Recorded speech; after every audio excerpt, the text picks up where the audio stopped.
എനിക്ക് അൺബോക്സ് ചെയ്യാനുള്ള പെട്ടിയാണ്. ഇങ്ങോട്ട് മാറിങ്ങോട്ട്. പെട്ടി തുറന്ന അപ്പോൾ ആ പെട്ടിക്കകത്ത് കയറിയിരിക്കണം. അതിനാണ് വെയിറ്റ് ചെയ്ത്. ഈ ബാഗ് ബഡ്ജറ്റ് ഫ്രണ്ട്ലി അല്ല, നമുക്ക് ഇതൊന്ന് അൺബോക്സ് ചെയ്യാം. 37,600 രൂപ കൊടുത്തിട്ടാണ് ഞാൻ ഈ ബാഗും സാമാനങ്ങളും ഇവിടെ എത്തിച്ചത്. ഇത് എയറിന്റെ ട്രാവൽ പാക്ക് 3 സ്മോൾ അൾട്ര എന്ന് പറയുന്ന ഒരു മോഡലാണ്. അതിന്റെ കൂടെ ഹിപ്പ് ബെൽറ്റും ഷിപ്പിങ്ങും ഡ്യൂട്ടിയും എല്ലാം അടച്ചു വരുമ്പോൾ 1558 ദിർഹംസ്, ഒരു 38,000 രൂപയായിട്ടുണ്ട്. പക്ഷേ ഈ സാധനം ഞാൻ കുറച്ച് നാളായിട്ട് നോക്കി നടക്കുന്ന ഒരു ഐറ്റം ആയിരുന്നു. ഇഷ്ടം പോലെ ഓർഗനൈസിങ് കേപ്പബിലിറ്റിയും ഓർഗനൈസിങ് ടെക് കമ്പാർട്ട്മെന്റ്സും കാര്യങ്ങളും ഒക്കെ ഉള്ളൊരു സ്ഥലമാണ്.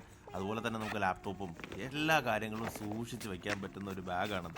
മാത്രമല്ല ട്രാവൽ ചെയ്യുന്നത് കൊണ്ട് തന്നെ ഇഷ്ടം പോലെ ഹിഡൻ പോക്കറ്റ്സ് ഉണ്ട്. നമുക്ക് ഹോൾഡ് ചെയ്യാനും എല്ലാ കാര്യത്തിനും വളരെ കൺവീനിയൻ്റ് ഉള്ള ബാഗ്. ഇത് കേൾക്കുമ്പോൾ ആൾക്കാർ വിചാരിക്കും ഈ പൈസയ്ക്ക് നല്ല 3-4 ബാഗ് വാങ്ങിച്ചുവിടുന്നത്. ശരിക്കും ഇത് ഉപയോഗിച്ച് കഴിയുമ്പോഴേ ഇതിൻ്റെ ഒരു കേപ്പബിലിറ്റി മനസ്സിലാവത്തുള്ളൂ. അത്രത്തോളം ക്വാളിറ്റിയിലാണ് ബിൽഡ് ചെയ്തിരിക്കുന്നത്. മെറ്റീരിയൽ വരുന്നത് തന്നെ നല്ല വാട്ടർ റെസിസ്റ്റൻ്റ് ആയിട്ടുള്ള ഒരു മെറ്റീരിയലാണ്.